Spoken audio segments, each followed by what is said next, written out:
피고인, 치매 걸린 노인을 이용해 금품을 갈취하려 한 혐의를 인정합니까? 제가 법정에 서 있었습니다. 사기죄 피고인으로요. 그때 방청석에서 한 할머니가 일어나셨습니다. 재판장님, 모두의 시선이 그 할머니에게 쏠렸습니다. 평소 치매로 말도 제대로 못하시던 박정숙 할머니였습니다. 저는 박정숙입니다. 30년간 판사로, 그리고 6년간 대법관으로 일했습니다. 그리고 이 사람은 제 생애 마지막 의뢰인입니다. 도대체 무슨 일이 있었던 걸까요? 치매 할머니가 대법관이었다니. 그리고 왜 저는 법정에 서 있는 걸까요? 이 모든 일은 한 장의 해고 통지서에서 시작되었습니다. 지금 이 이야기는 어디서 듣고 계신가요? 산책길일 수도, 잠들기 전일 수도 있겠죠. 여러분의 순간을 댓글로 남겨주세요. 무료로 가능한 구독, 좋아요는 영상을 제작하는 저에게 큰 힘이 됩니다. 그럼 시작하겠습니다. 김순자 씨, 이번 달 말로 그만 나오셔야겠어요. 원장실 책상 앞에 선 저는 귀를 의심했습니다. 방금 뭐라고 하셨나요? 나이가 있다 보니 실수도 작고 요즘 젊은 보호사들이 훨씬 더 효율적이거든요. 이해하시죠? 원장님은 서류에 도장을 찍으며 말씀하셨습니다. 마치 오래된 걸레를 버리듯 그렇게 담담한 목소리로요. 10년이었습니다.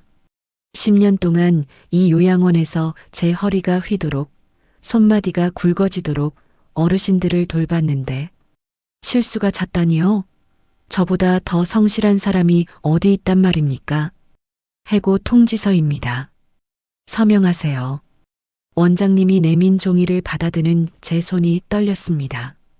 아, 이게 뭡니까? 대학생 손녀 지은이 등록금은 어떻게 하고 당뇨로 쓰러진 남편 병원비는 또 어떻게 내란 말입니까? 그럼 퇴직금은요? 아, 퇴직금이요? 순자 씨는 계약직이잖아요. 1년마다 재계약했으니까 퇴직금은 올해분만 해당돼요. 뭐라고요? 10년을 한 번도 빠짐없이 일했는데 서류상 계약직이라는 이유로 1년치만 준다고요? 그건 너무하신 거 아닙니까? 제가 10년을. 규정이 그래요.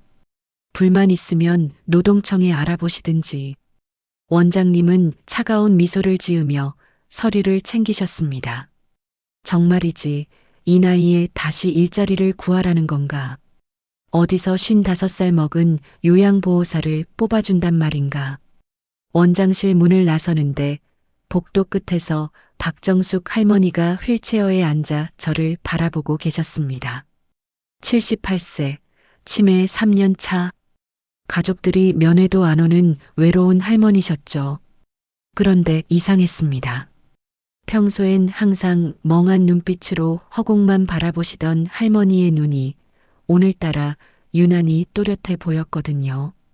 제 발걸음은 자연스레 할머니께로 향했습니다. 어차피 이제 못 뵐 테니 마지막 인사라도 제대로 드리고 싶었습니다. 할머니, 이제 여기 그만 나와요. 할머니 손을 잡자 그 굵은 손마디에서 따뜻함이 전해졌습니다. 이 할머니 손은 제 손처럼 평생 무언가를 하며 살아오신 손이었습니다. 순자 씨, 할머니가 제 이름을 부르셨습니다. 치매 걸린 뒤로 한 번도 제 이름을 제대로 부르신 적이 없으셨는데요. 해고 통지서 가져오세요. 네, 그 종이요. 제게 보여주세요. 할머니의 목소리는 평소와 달리 단단했고 눈빛은 마치 무언가를 꿰뚫어 보듯 날카로웠습니다. 저는 멍하니 가방에서 해고 통지서를 꺼냈습니다. 할머니는 그 종이를 찬찬히 살피시더니 작게 고개를 끄덕이셨습니다. 부당해요. 네. 이건 명백한 부당 해고입니다. 순자 씨. 그 말씀을 끝으로 할머니는 다시 평소의 멍한 표정으로 돌아가셨습니다. 마치 방금 전의 또렷함은 제가 본 환상이었던 것처럼요. 할머니가 무슨 말씀을 하신 건가? 부당 해고라니. 치매 걸린 분이 무슨 법을 아신다고. 하지만 이상하게도 제 가슴 속엔 작은 물음표 하나가 콕 박혀버렸습니다. 할머니의 그 눈빛. 마치 오랜 시간 누군가를 판단해온 사람의 눈빛 같았던 그 표정이 밤새도록 제 머릿속을 떠나지 않았습니다. 집에 돌아오니 아무도 없었습니다. 남편은 당뇨 합병증으로 병원에 입원 중이고 손녀 지은이는 아르바이트 간다며 아침 일찍 나갔죠. 텅 빈 집에 혼자 앉아 있으니 가슴이 답답해 왔습니다. 식탁 위엔 밀린 고지서가 수북이 쌓여 있었습니다. 전기세, 수도세, 관리비, 그리고 빨간 글씨로 적힌 월세 독촉장. 이걸 어떻게 다 내란 말인가. 한 달 퇴직금으론 턱도 없는데. 다음 날부터 저는 발품을 팔기 시작했습니다. 신문에 난 요양보호사 구인 광고를 보고 찾아갔죠. 나이가 어떻게 되세요? 55세입니다. 아, 저희는 40대까지만 뽑거든요. 죄송합니다. 두 번째 요양원도 마찬가지였습니다. 경력이 10년이나 되시네요. 그런데 왜 그만두셨어요? 그게 해고요? 무슨 문제라도 있으셨나요? 면접관의 눈빛이 차갑게 식었습니다. 해고당한 사람을 누가 뽑겠습니까? 일주일 동안 5곳을 돌아다녔지만 결과는 똑같았습니다. 나이, 해고, 경력, 그 두 가지가 저를 가로막았습니다. 병원에 입원한 남편을 보러 갔습니다. 병실 문을 열자 남편은 창밖만 멍하니 바라보고 있었습니다. 여보, 밥은 드셨어요? 응. 병원비는 제가 어떻게든 할 테니까 걱정 마세요. 남편은 아무 말 없이 고개만 끄덕였습니다. 저를 마주 보지도 않으시더군요. 이 사람도 알고 있는 거겠죠. 제가 해고당했다는 걸. 그래서 미안해서 눈도 못 마주치는 거겠죠. 간호사실에서 병원비 고지서를 받아들었습니다. 380만 원. 한 달치 입원비였습니다. 다음 주까지 납부 부탁드려요. 연체되면 퇴원 조치됩니다. 간호사의 말이 귀에 쟁쟁 울렸습니다. 집으로 돌아오는 버스 안에서 저는 핸드폰을 꺼냈습니다. 연락처를 한참 들여다보다가 친정 동생 번호를 눌렀습니다. 언니, 무슨 일이야? 미수가 언니한테 돈 좀 빌려줄 수 있을까? 전화기 너머로 한숨소리가 들렸습니다. 얼마나? 300만 원만. 병원비가 급해서 그래. 언니 55살까지 살았으면 저축 좀 해놨어야지. 맨날 남 돌보는 일만 하더니. 동생의 목소리는 차가웠습니다. 우리도 애들 대학 보내느라 빠듯해. 미안하지만 못 도와줘. 뚝 전화가 끊겼습니다. 그날 밤 저는 빨랫감을 정리하다가 요양원에서 입던 유니폼 주머니에서 뭔가를 발견했습니다. 작고 하얀 명함 한 장. 법무법인 정의. 고문 변호사 박정숙. 박할머니가 제 주머니에 몰래 넣어주신 것이었습니다. 고문 변호사? 치매 걸린 할머니가 변호사라니. 명함 뒷면에는 할머니의 손글씨로 이렇게 적혀 있었습니다. 순자 씨, 부당한 일을 당하셨다면 꼭 연락하세요. 마이너스 정숙 마이너스.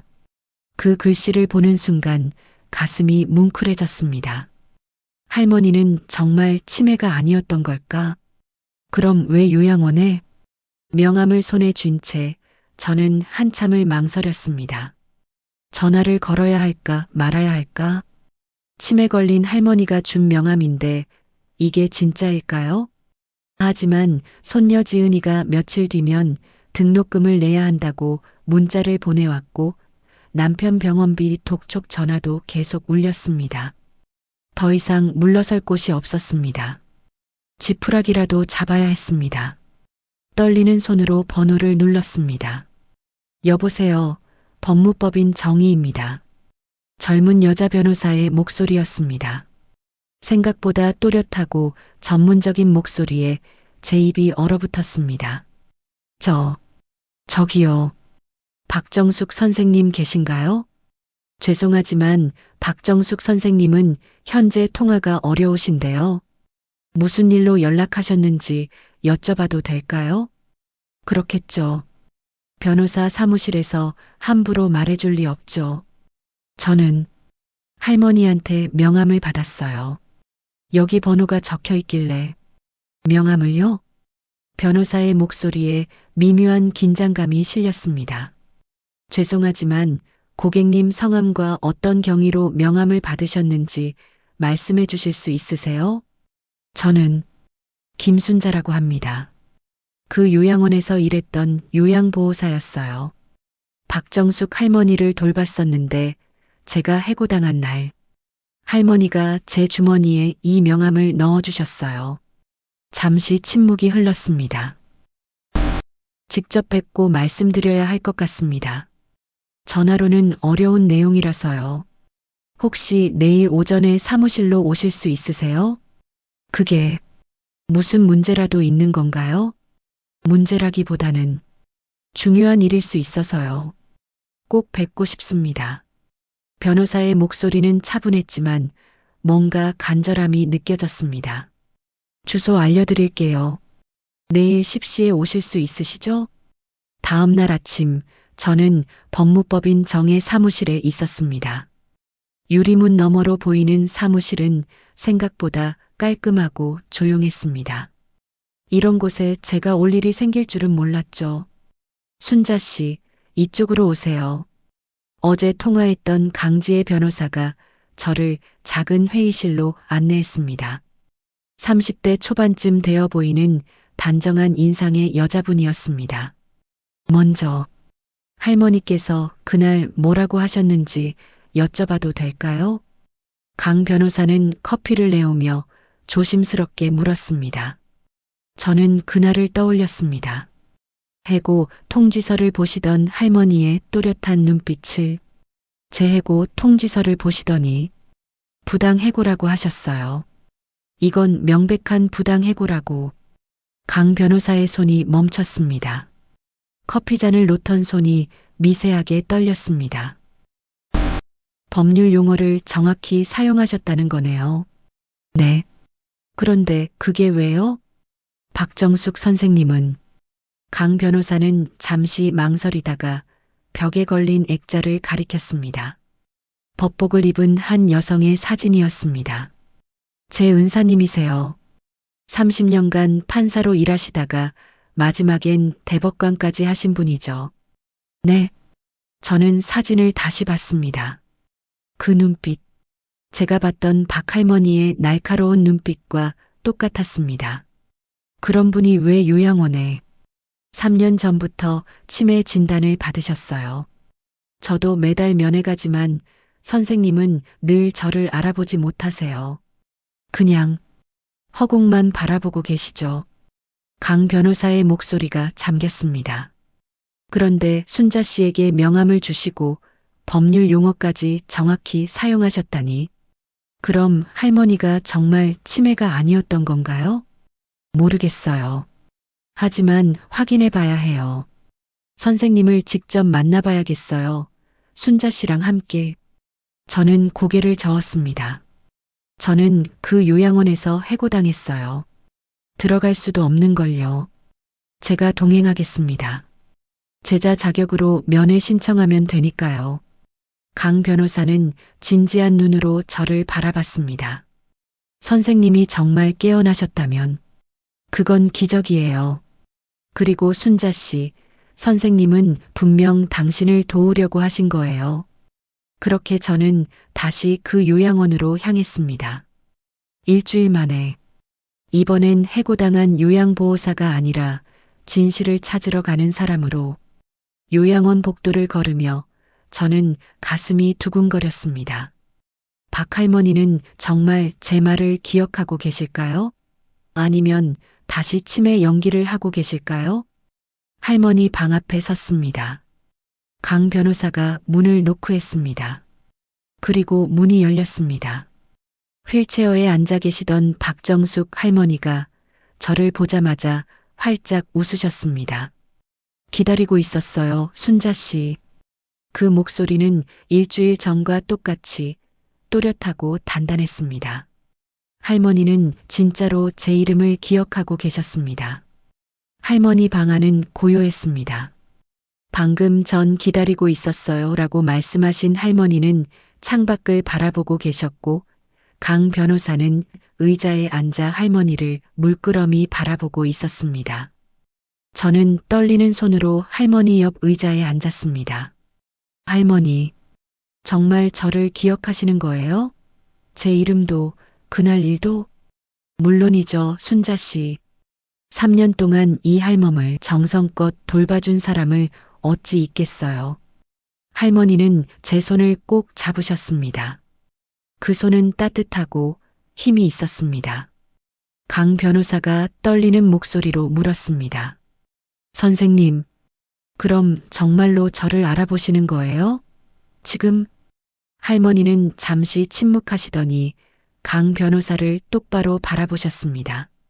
지혜야, 너는 내가 가장 아꼈던 제자였어.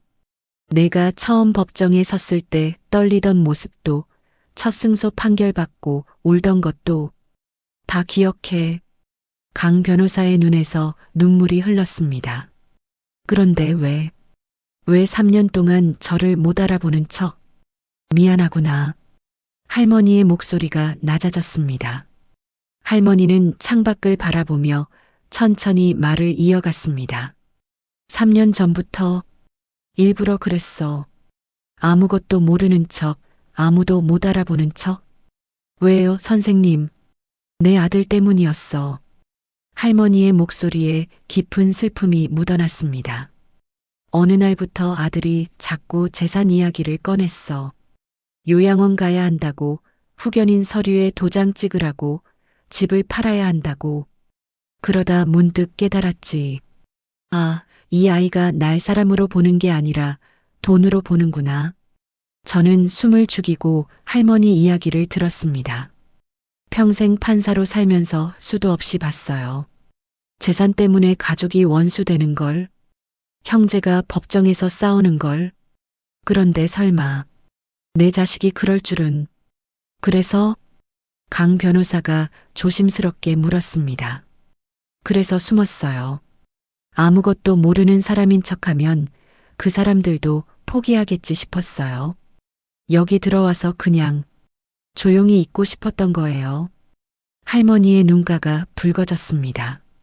평생을 법으로 정의를 세우던 분이 결국 자식 앞에선 숨을 수밖에 없었다니. 저는 가슴이 먹먹해졌습니다. 그런데 왜 제게? 순자 씨는 달랐어요. 할머니는 제 손을 더 꼭 쥐셨습니다. 다른 직원들은 그냥 일로만 대했어요. 약 먹여주고, 밥 먹여주고, 씻겨주고. 그게 다였죠. 하지만 순자 씨는 늘 말을 걸어줬잖아요.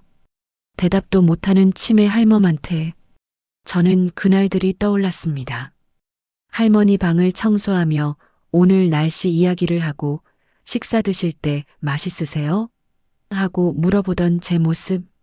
면회 오는 가족도 없는 외로운 할머니라고, 불쌍하다고 그렇게 생각해줬잖아요. 진심으로. 할머니의 목소리가 떨렸습니다. 그래서 순자 씨가 해고당하는 걸 보고 가만히 있을 수가 없었어요. 마지막으로 한 번만 더 정의를 세우고 싶었어요. 이번엔 진짜 착한 사람을 위해서. 그때였습니다. 복도에서 발소리가 들렸습니다. 그리고 문틈 사이로 누군가의 그림자가 흔들렸습니다. 강 변호사가 급히 문을 열었지만 복도엔 아무도 없었습니다. 하지만 저는 알았습니다. 방금 누군가 우리 대화를 엿듣고 있었다는 것을. 이상한 기분이 들었습니다. 뭔가 틀어지기 시작하는 것 같은. 그날 밤 제 핸드폰이 울렸습니다. 모르는 번호였습니다. 밤 11시가 넘은 시각이었죠. 여보세요? 김순자 씨죠? 나는 박정숙의 아들 박민수입니다. 목소리는 차갑고 날카로웠습니다. 우리 어머니한테 무슨 짓을 한 겁니까? 네. 무슨 말씀이신지. 연기 그만하세요. 요양원 직원한테 다 들었어요. 변호사 데리고 와서 우리 어머니 꼬드기고 있다면서요? 제 가슴이 철렁 내려앉았습니다. 역시 누군가 엿듣고 있었던 거였습니다. 할머니를 꼬드긴 게 아니라 치매 걸린 노인 이용해서 뭘 챙기려는 거예요? 돈? 유산? 아니에요. 저는 그냥 내일 아침 요양원으로 갑니다. 정신과 전문의 대동해서 어머니 정신 감정 받을 겁니다. 후견인 지정도 신청하고요. 그건 김순자 씨, 당신이 우리 어머니한테 한 짓 경찰에 신고할 겁니다. 노인 학대로요. 전화가 끊겼습니다. 손이 떨렸습니다. 법적 조치라니. 저는 아무것도 잘못한 게 없는데. 다음 날 아침 강 변호사에게 급히 전화를 걸었습니다. 선생님, 아드님한테 전화 왔어요. 할머니를 정신병원으로 옮기겠대요. 후견인 신청도 하겠다고. 예상했던 일이에요. 어제 우리가 할머니를 만난 걸 아셨나 봐요. 강 변호사가 한숨을 쉬었습니다. 순자 씨, 너무 놀라셨죠? 제가 지금 바로 요양원으로 갈게요. 함께 가요. 후견인 지정은 법원 절차가 필요하니까 당장은 막을 수 있어요. 하지만 우리가 도착했을 때는 이미 늦었습니다. 요양원 주차장엔 고급 외제차가 서 있었고 로비에선 양복 입은 남자가 원장과 무언가 이야기하고 있었습니다. 박민수, 할머니의 아들이었습니다. 오늘 의사 선생님 모시고 왔습니다. 어머니 정신 감정부터 받으시게요. 아드님, 잠시만요. 어머니께서는 치매가 아니세요. 직접 만나보시면. 강 변호사가 말하려 했지만 박민수는 손을 휘저었습니다. 당신은 누구요? 우리 가족 일에 왜 끼어들어요? 저는 어머님의 제자이자 변호사입니다. 변호사? 아, 그래서 이런 사기극을 꾸민 거군요. 후견인 지정 신청 방해하려고. 박민수의 눈빛이 저를 향했습니다. 당신이 김순자죠? 해고당한 요양보호사. 네, 하지만 우리 어머니 치매 상태를 이용해서 재산을 노린 거 아닙니까? 아니에요. 저는 할머니를. 원장님. 박민수가 원장을 돌아봤습니다. 이 사람이 우리 어머니한테 어떻게 행동했는지 증언해 주실 수 있죠? 원장이 저를 보며 안타까운 표정을 지었습니다. 하지만 그 눈빛은 차가웠습니다. 사실 김순자 씨가 해고된 이유가 단순한 실수 때문만은 아니었습니다. 뭐라고요? 박정숙 어르신을 지나치게 집착하는 것 같아서 우려했었죠. 혹시 뭔가 다른 의도가 있는 건 아닌가 하고. 저는 믿을 수가 없었습니다. 원장님이 저한테 거짓말을 하고 있었습니다. 원장님, 그게 무슨. 그리고 몇 번 어르신한테 고압적으로 대하는 것도 봤습니다. 다른 직원들도 증언할 수 있어요. 그건 거짓말이에요. 제 목소리가 떨렸습니다. 박민수는 만족스러운 표정으로 고개를 끄덕였습니다. 역시 그렇군요. 이제 경찰에 신고하겠습니다. 노인 학대 혐의로. 잠깐만요. 강 변호사가 앞으로 나섰습니다. 어머니를 직접 만나보시면 어떨까요? 어머님께서 직접 말씀하시기에. 우리 어머니는 치매예요. 무슨 말을 하시든 법적 효력이 없습니다. 하지만 더 이상 방해하지 마세요. 정신과 전문의들의 진단만 받으면 어머니를 보호 입원 조치할 수 있으니까요. 그때였습니다. 복도 끝에서 휠체어 소리가 들렸습니다. 박정숙 할머니였습니다. 혼자 휠체어를 밀고 오시고 계셨습니다. 민수야. 할머니의 목소리는 떨렸지만 또렷했습니다. 엄마. 박민수의 얼굴이 굳었습니다. 엄마가 언제부터 말을. 내가 재산 이야기를 처음 꺼낸 날부터 이미 알고 있었단다. 할머니의 눈에서 눈물이 흘렀습니다.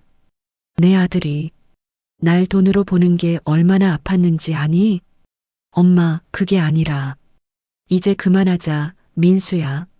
엄마는 내가 이러길 바라지 않았어. 하지만 박민수는 뒤로 물러서며 고개를 저었습니다. 안 돼요.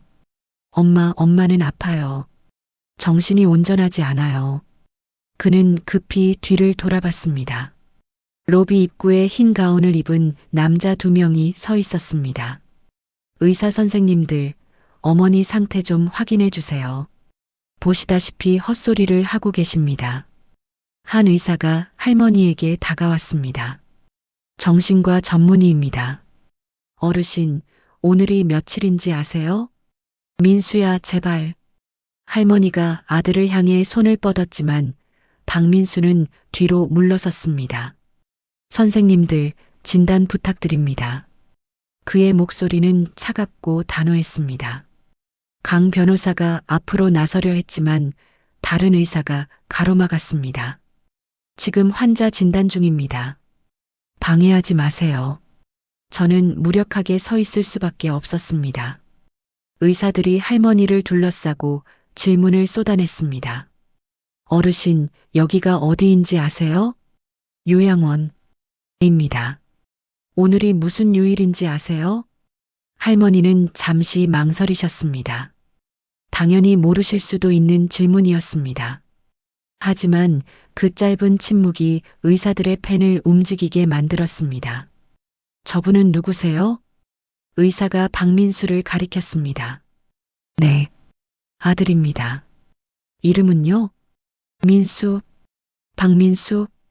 할머니의 목소리가 떨렸습니다. 당신의 아들이 당신을 정신병원에 보내려 한다는 사실이 얼마나 고통스러우실까요? 이건 공정한 진단이 아니었습니다. 처음부터 결론이 정해진 연극이었습니다. 그때 로비 입구로 경찰 2명이 들어왔습니다. 신고 접수받고 왔습니다. 노인 학대 건으로. 박민수가 저를 가리켰습니다.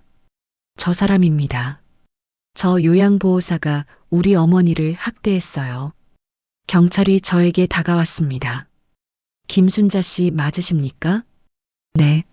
하지만 저는 일단 서에서 조사받으셔야겠습니다. 동행해 주시죠. 잠깐만요. 강 변호사가 나섰습니다. 저는 이분의 변호인입니다. 어떤 혐의로 조사하시는 겁니까? 노인 학대 및 사기 혐의입니다.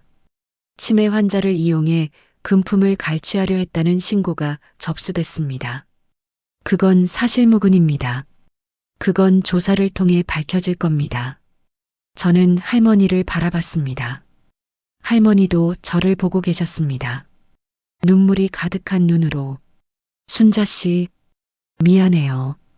할머니의 떨리는 목소리가 들렸습니다.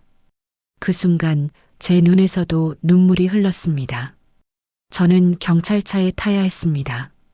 할머니는 정신과 의사들에게 둘러싸여 계셨고 박민수는 만족스러운 표정으로 서류에 서명하고 있었습니다. 모든 게 끝난 것 같았습니다. 경찰서 조사실. 형광등 불빛 아래서 저는 똑같은 질문을 수없이 들어야 했습니다. 박정숙 씨에게 얼마를 요구했습니까? 아무것도 요구한 적 없습니다. 그럼 왜 변호사를 대동해서 면회를 갔습니까? 할머니가 저를 도와주시려고. 치매 환자가요? 치매 환자가 변호사 명함을 줬다고요? 경찰은 믿지 않았습니다. 아니, 믿고 싶어 하지 않았습니다. 요양원 원장 진술서가 여기 있습니다. 당신이 박정숙 씨에게 집착했다고 하던데요? 그건 거짓말이에요. 요양원 직원 3명도 같은 증언을 했습니다. 저는 말문이 막혔습니다. 원장이 직원들까지 매수한 것이었습니다. 정말이지, 왜 착하게 산 사람만 이렇게 손해를 보는 걸까요? 조사가 끝나고 나왔을 때 강 변호사가 저를 기다리고 있었습니다. 순자 씨, 괜찮으세요? 저는 고개를 저었습니다. 괜찮을 리가 없었습니다. 선생님은, 할머니는 어떻게 되셨어요? 강 변호사의 표정이 어두워졌습니다. 정신과 의사 2명 모두 치매 및 망상 증세로 진단했어요. 보호 입원 결정이 났습니다. 그럼 내일 아침 정신병원으로 이송됩니다. 제 다리에 힘이 풀렸습니다. 바닥에 주저앉을 뻔했지만 강 변호사가 붙잡아줬습니다. 아직 포기하면 안 돼요, 순자 씨. 하지만 이제 뭘 할 수 있는데요? 아무도 우릴 믿지 않잖아요. 한 가지 방법이 있어요. 강 변호사가 제 눈을 똑바로 바라봤습니다. 내일 아침 이송 전에 선생님을 직접 모셔와야 해요. 법정에 세워야 합니다. 하지만 어떻게요? 이미 입원 결정이 불법이에요. 하지만 해야 해요. 강 변호사의 눈빛이 단단해졌습니다. 선생님을 구할 수 있는 건 이 방법밖에 없어요. 그날 밤 저는 잠을 이룰 수 없었습니다. 창밖을 보며 생각했습니다. 할머니도 지금 잠 못 이루고 계실까요? 새벽 5시 요양원은 고요했습니다. 강 변호사와 저는 어제 연락해둔 김 선생 덕분에 뒷문을 열 수 있었습니다. 순자 씨, 조용히요. 야간 직원이 순찰 돌아요. 복도는 어두웠고 제 심장은 터질 듯 뛰었습니다. 할머니 방문을 조심스럽게 열었습니다. 깜짝 놀랐습니다. 할머니는 이미 옷을 갈아입고 휠체어에 앉아 창밖을 바라보고 계셨습니다. 선생님, 강 변호사가 놀라서 속삭였습니다. 할머니는 천천히 고개를 돌리셨습니다. 올 줄 알았어, 지혜야. 너라면 포기하지 않을 거라고 믿었지. 어떻게? 이 할멈이 30년간 법정에서 일했는데 제자가 뭘 하려는지 모르겠니? 할머니는 작게 웃으셨습니다. 그리고 순자 씨, 할머니가 저를 보셨습니다. 미안해요. 나 때문에 고생 많았죠? 아니에요, 할머니. 이제 마지막이에요. 제대로 된 법정에 서고 싶어요. 3년 동안 참았으니까. 할머니의 눈빛이 단단했습니다. 시간이 없어요. 어서 가요. 법정이 우릴 기다리고 있어요. 우리는 할머니를 모시고 요양원을 빠져나왔습니다. 그날 오전 10시 법원. 긴급 가처분 신청 신문이 열렸습니다. 박민수와 요양원 원장이 피신청인으로 출석했습니다. 이게 무슨 짓입니까? 우리 어머니를 불법으로 데려온 거잖아요. 박민수가 소리쳤습니다. 재판장님, 할머니가 일어서셨습니다. 아니, 휠체어에서 천천히 일어나셨습니다. 법정이 술렁였습니다. 저는 박정숙입니다. 30년간 판사로 그리고 6년간 대법관으로 일했습니다. 할머니의 목소리는 떨림 없이 법정을 가득 채웠습니다. 저는 치매가 아닙니다. 3년 동안 제 아들의 재산 탐욕을 피해 숨어 있었을 뿐입니다. 어머니, 무슨 소리를. 조용히 하세요. 재판장이 박민수를 제지했습니다. 박정숙님 계속하시죠. 재판장님, 제가 직접 증인 신문을 해도 되겠습니까? 재판장이 잠시 망설이다가 고개를 끄덕였습니다. 허가합니다. 할머니는 요양원 원장을 똑바로 바라보셨습니다. 원장님, 김순자 씨를 왜 해고했습니까? 그건 나이가 많아서. 거짓말입니다. 진짜 이유는 김순자 씨가 10년 근속자라 퇴직금을 제대로 줘야 했기 때문 아닙니까? 원장의 얼굴이 하얗게 질렸습니다. 그리고 요양원 직원들을 전부 계약직으로 위장 고용해서 4대 보험과 퇴직금을 회피했죠? 그건 저도 3년 동안 그 요양원에 있었습니다. 다 봤어요. 직원들이 최저임금도 못 받고 일하는 것, 어르신들 식사가 얼마나 형편없는지. 할머니는 강 변호사를 돌아보셨습니다. 지혜야, 자료 제출해. 강 변호사가 서류 뭉치를 재판장에게 제출했습니다. 제자인 강지혜 변호사가 지난 일주일간 긴급 조사한 내용입니다. 요양보험 청구 부정, 입소자 수 허위 신고, 4대 보험 미가입 등 총 17건의 위법 사항이 확인됐습니다. 법정이 술렁거렸습니다. 어떻게 그걸? 원장이 당황했습니다. 순자 씨가 10년간 일하면서 보고 들은 것들을 제게 이야기해 줬어요. 급여 명세서, 직원 명단, 식자재 구매 내역. 그걸 토대로 조사했더니 모두 사실이었습니다. 할머니가 저를 보며 미소 지으셨습니다. 순자 씨는 10년 동안 증인이었던 거예요. 자신도 모르게. 할머니는 박민수를 돌아보셨습니다. 그리고 내 아들. 어머니, 내가 나를 후견인 지정받으면 내 재산을 처분할 수 있다고 생각했겠지. 할머니의 목소리가 낮아졌습니다. 그런데 이상한 점이 있어. 내가 순자 씨를 만난 지 단 하루 만에 너는 정신과 의사 2명을 데리고 왔더구나. 보통 정신과 진단은 예약도 어렵고 시간도 오래 걸리는데 말이야. 박민수가 말문이 막혔습니다. 그리고 그 의사들은 나를 제대로 보지도 않고 5분 만에 입원 결정을 내렸어. 마치 이미 결론이 정해져 있었던 것처럼. 재판장님, 할머니가 재판장을 향해 말씀하셨습니다.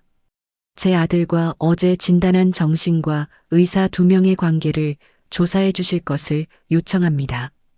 그리고 원장과 제 아들 간의 금전 거래도요. 이 모든 게 너무 빠르고 치밀하게 진행됐습니다. 재판장이 서류를 검토하더니 말했습니다.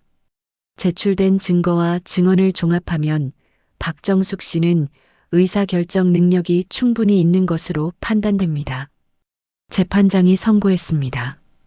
보호 입원 결정을 취소합니다. 박정숙 씨의 후견인 신청도 기각합니다. 박민수의 얼굴이 새하얗게 질렸습니다. 그리고 요양원 원장과 박민수 씨에 대해서는 보험 사기, 의사 매수, 노인 학대 방조 등의 혐의가 충분히 의심되므로 검찰에 수사 의뢰하도록 하겠습니다. 재판장이 강 변호사를 바라봤습니다. 김순자 씨에 대한 고소건은 이 재판 결과를 토대로 경찰에서 재조사하도록 의견서를 제출하겠습니다. 강 변호사가 고개를 숙였습니다. 감사합니다, 재판장님. 원장은 이미 얼굴이 흑빛이 되어 법정을 빠져나갔습니다. 박민수도 고개를 떨구고 어머니를 외면한 채 나갔습니다. 할머니는 저를 보며 미소 지으셨습니다. 순자 씨, 이제 괜찮아요. 정의가 당신 편이에요. 저는 그 자리에서 무너져 내렸습니다. 눈물이 멈추지 않았습니다. 할머니의 손을 꼭 잡았습니다. 그 따뜻한 손을 느끼며 생각했습니다. 세상에는 여전히 정의가 있구나. 그리고 나 같은 사람도 지켜질 수 있구나. 재판이 끝난 지 일주일이 지났습니다. 저는 병원에 입원한 남편을 찾아갔습니다. 병실 문을 열자 남편이 침대에 앉아 창밖을 보고 계셨습니다. 여보, 남편이 저를 보며 조심스럽게 물었습니다. 정말 다 해결된 거야? 네. 할머니 덕분에요. 저는 그동안의 일을 천천히 이야기해 드렸습니다. 남편은 제 손을 꼭 잡으셨습니다. 고생 많았어. 미안해. 무슨 말씀을요? 당신이 해고당했을 때 나는 아무것도 못 해줬잖아. 병원비 걱정에 얼굴도 못 봤고. 이제 걱정 마세요. 병원비는 제가 어떻게든 할게요. 그날 저녁 손녀 지은이가 집에 왔습니다. 할머니, 지은이가 저를 껴안았습니다. 엄마한테 다 들었어요. 재판에서 이기셨다며요? 진짜 다행이다. 할머니가 걱정 끼쳐서 미안하구나. 에이, 할머니가 뭘 잘못하셨다고요? 할머니는 아무 잘못 없잖아요. 지은이는 저를 자랑스럽게 바라봤습니다. 그 눈빛에 제 눈시울이 뜨거워졌습니다. 이틀 후 박정숙 할머니가 저를 부르셨습니다. 할머니는 작은 카페에 앉아 계셨습니다. 요양원이 아닌 바깥에서 만나니 새로웠습니다. 순자 씨 앉아요. 할머니는 제가 앉자 봉투 하나를 내밀었습니다. 이게 뭐예요? 열어봐요. 봉투 안에는 고용계약서가 들어 있었습니다. 박정숙 법률자문 조력자라고 적혀 있었습니다. 할머니, 이제 나는 노인 인권 보호 활동을 하려고 해요. 요양원에서 본 것들을 그냥 둘 수가 없더라고. 순자 씨, 나를 도와줄래요? 하지만 저는 법을 모르는데요. 법은 내가 알아요. 순자 씨는 10년 동안 현장에 있었잖아요. 그게 더 중요해요. 할머니는 또 다른 봉투를 꺼냈습니다. 그리고 이건 순자 씨 손녀 장학금이에요. 대학 졸업할 때까지 제가 지원할게요. 안 돼요, 이런 건. 순자 씨가 3년 동안 나한테 해준 것에 비하면 아무것도 아니에요. 할머니의 눈빛이 따뜻했습니다. 당신은 나한테 존엄을 돌려줬어요. 그 값은 돈으로 셀 수 없어요. 저는 더 이상 말을 잇지 못하고 고개를 숙였습니다. 한 달 후, 저는 새로 문을 연 노인 인권 상담센터에서 일하기 시작했습니다. 할머니와 강 변호사, 그리고 저, 셋이서 꾸린 작은 사무실이었습니다. 첫날, 한 할머니가 찾아오셨습니다. 70대쯤 되어 보이는 분이었습니다. 저기요. 아들이 저를 요양원에 보내려고 해요. 제 집을 팔겠다고. 저는 그 할머니의 손을 잡았습니다. 괜찮으세요? 제가 도와드릴게요. 그 순간 박정숙 할머니가 제 어깨에 손을 올렸습니다. 잘하고 있어요, 순자 씨. 저는 고개를 들어 할머니를 봤습니다. 할머니는 환하게 웃고 계셨습니다. 그날 저녁 집으로 돌아가는 길, 버스 창밖으로 저녁 노을이 보였습니다. 55년을 살면서 제가 누군가에게 꼭 필요한 사람이 될 거라곤 생각해 본 적이 없었습니다. 그런데 지금 저는 누군가를 지킬 수 있는 사람이 되어 있었습니다. 박정숙 할머니는 그 후로도 노인 인권 운동에 힘쓰셨고 아들 박민수와는 결국 화해하지 못했습니다. 하지만 할머니는 말씀하셨죠. 가족이라고 해서 모든 걸 용서할 순 없어. 하지만 그래도 괜찮아. 나에겐 진짜 가족이 생겼으니까. 할머니는 저를 보며 웃으셨습니다. 오늘 이야기를 끝까지 함께 해주셔서 감사합니다. 여러분의 하루에 작은 위로와 생각거리를 남겼길 바랍니다. 여러분의 마음이나 떠오르는 이야기가 있다면 댓글로 편하게 의견 나눠주세요. 여러분 한 줄의 이야기가 다음 콘텐츠를 만들어 갑니다. 구독과 좋아요는 저에게 가장 큰 힘이 되고 응원이 됩니다. 다음 편에서 또 다른 삶의 순간을 함께 걸어가요. 감사합니다.